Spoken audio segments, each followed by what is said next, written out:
it's just crazy how week 6 there was just a bunch of upsets. Well, the two main upsets. I really didn't think those two teams would have gone down against those two Yeah, opponents. I don't think anybody really expected that. It was very, very crazy. Yeah, I do think though that the Browns could low key sneak into the playoffs, and the Jets have a small chance to. But on to the next game, our Rams and the Cardinals. We could, at first I was like, why is this game close? And then Cooper Cup comes in, Kyron Williams comes in, and they just absolutely dominate the Cardinals defense. Kyron Williams, 20 carries, 158 touch. I mean, 20 carries. Imagine. That'll be a lot of touchdowns. Yeah, 20 carries, 158 rushing yards, and a nice rushing TD. And then Cup, 7 catches, 148 yards, 1 TD. And for a second, I think I was scared for a second because I saw Cup was getting his knee wrapped. I'm like, oh shoot! And then, but still continued to ball out. But Puka dropped a big time touchdown, but he could have had a better day for sure. Man, that guy, Cooper Cup, man, do I miss him. He just picked up right where he left off, and it's just great. But yeah, our offense was playing really good. Um, I mean, give credit to the Cardinals defense though. I mean, they In the have been first good half. all year. Mm-hmm. They kind of lost to us, but I mean, we kind of expected Yeah, it. yeah. I, But yeah, that Puka, he'll bounce back. I'm not really too worried about him. It's just a bad day for him, and he yeah, it comes was. back. I mean, it's gonna happen with Cooper Cup back. Yeah, And then Dobbs, we give him a tough time. He barely completed 50% of his passes and had like 230 passing yards and no touchdowns, one pick. Yeah, he definitely was struggling out there. But I don't know if you saw it, but Kyler Murray might return pretty soon. yeah, that would actually be pretty huge. Yeah. You can tell they're missing James Conner pretty hard because he Mm-hmm. was the engine of that offense. Yeah, that offense for sure looks bad now. But if they both come back, Cardinals are gonna still be a scrappy team. I like what they're doing over there in Arizona. They're being pretty smart. They're Yeah, scrappy. And at first, when I saw the coach, I was like, man, are they really gonna play hard for him? especially after that video. That's what I was thinking about that video. Yes. But yeah, no, it was a very good game overall for us. And now on to the Patriots and Raiders. It was kind of a snooze fest, but it was still very interesting in the sense of some things that happened, like the Pats finally get a TD after 12 quarters. Like, think That's about insane. That's that. crazy. That's bad. Mac Jones had 200 passing yards on the dot with one pick. And I mean, I saw that pick and I'm like, damn, this guy is definitely not starting in an NFL past this year. Oh Because it man. was a horrible pick. And then Jimmy G had 162 passing yards on 14 completions before he left to the hospital with his back injury. Uh, I'm curious on like why he would need to go to the hospital, but at the same time, I don't know. But at the same time, I also want to mention that Jacoby Myers keeps on just looking very good in that offense. 5 catches, 75 yards, a TD, and their tight end, Michael Meyer, also had a good game. 5 catches, 76 yards. But Devontae Adams, 2 games in a row, he's pretty much been like option C. I don't know if that's intentional or if that's just game script, but it's very interesting, very different because we're not used to seeing Devontae Adams just be kind of phased out for a couple games like that. Well, I think it's a Derek Carr thing. Last year Derek Carr was just absolutely feeding Devontae Adams, and that is it. Now this year, Jimmy G coming from the Niners, he doesn't really like to throw it downfield too much. He likes to throw it to the tight end, throw it to, Mhm. the slot. And that's why Jacoby Myers just looks very good. I Yeah. mean, Jacoby Myers is good. He's a true wide Oh receiver yeah. too. He's a very good wide receiver too. That's a great pickup by the Raiders.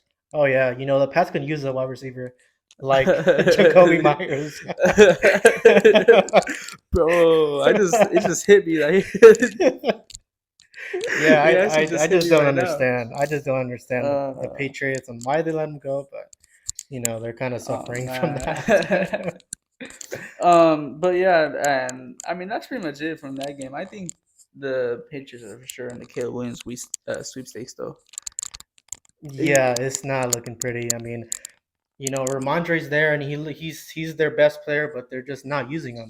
They're using Zeke, and it just doesn't really make sense. It's not 2016 no more. Exactly. But onto the Lions and the Buccaneers, just because there's some interesting things in this game too. Like Monty got hurt again, and but Jared Goff over 350 passing yards. There was no run game for them, and he still dominated with two passing TDs as well. Amon-Ra St. Brown just 12 catches, 125 receptions. Oh my! 12 catches, 125 receiving yards. I keep on saying the wrong things, and a nice touchdown. And JMO, looks very good for once. Two catches, nice TD. And as for the Bucks, I mean, it was just pretty mediocre, pretty bad for Baker Mayfield. Barely completed 50% of his passes, barely over 200 passing yards, one pick. Overall, it just seems clear to me though that the Lions are a very good team for once, and that's pretty rare. Oh yeah, I'm pretty sure Lions fans are loving it right now. Yeah, But yeah, no, I mean, Amran is gonna get his. You know, we kind of expect that. But that team is just looks very, very lethal. The no, they do, defense they has do. definitely upgraded. Also, Hmm. the Bucks defense also. I mean, they've been pretty good all year too. You Yeah, know, give them a little. You they know, they've been they've let's give been them a little yeah they've been credit. average at worst Yeah. with no running game. So but overall that game, I feel like it just showed us though that the Lions are pretty good. Oh yeah. Yeah, and we'll see what happens over there with the running backs though in Detroit. But on to the second to last game that happened. The Bills and the Giants.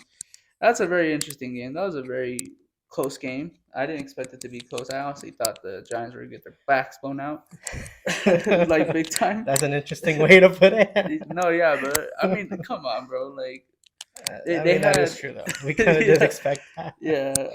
I wasn't even watching the game, and then I checked in the third quarter. I'm like, I'm just gonna watch the game. I wasn't watching it at first, but Tyrod Taylor, he did it fine. Surprisingly, got 200 yards pretty much on a dot. Completed like about 60% of his passes. Saquon, he didn't run the ball too good though. 24 carries, 93 yards. So it was a little subpar. And Josh Allen, at first I'm like, bro, this dude's just targeting Stephon Diggs. Like pretty much like at one point I think it was like 12 targets to Diggs and he didn't even have 20 pass attempts yet. I was like, oh my gosh. And I was facing Diggs in fantasy, but that's a different story. But Josh Allen still he ended up having an okay day. 19 for 30, two passing TDs, a bad pick. But Diggs also had a very good day though. 10 catches, 100 receiving yards on the dot. And that game was very low scoring, and I'm pretty sure you watched the last play, right? I yes, I definitely did Was it a watch. hold? Oof, I think it was. I Yes. think it was too. I don't know. A lot of people were. I was like, wow. The fact that they didn't run it at the 1 yard line, but it was a hold. I agree. That game should have not ended right there. It should have been placed at the half-yard line. But But why didn't they run it though? yeah, They have Saquon is Saquon. back. I get he's coming back from an injury, but it's Saquon. Like you gotta at least try with Saquon at the one. If not, Exactly. QB sneak it. Exactly. It But just I just don't understand I don't understand that. it either. That was and to think that they could have had the field goal right before halftime, and they could have Yeah. kicked the field goal instead of going for a touchdown. It was bad game management, bad play calling, and the Giants deserved to lose because of that. They did, because the Bills were just lazy. They were just kind of like, oh, it's the Giants, but the Giants were shooting themselves in the foot, surprisingly. Well, it was more of the play calling. The Yeah. defense actually was good. No, yeah, yeah, It yeah. was It it was was pretty good. It was good. good. Um, That linebacker was, Tyron, oh yeah, he was yeah. good. Um, Tyrod Taylor, he wasn't like super great, but he was competent enough, and he looked better as a passer than Daniel Jones, Hmm. and it kind of just showed. Yeah, I don't know. I don't know. They're probably gonna just keep starting Daniel Jones because they paid him that much Oh money, yeah, they have to. and it sucks that my look like is kind of sucking.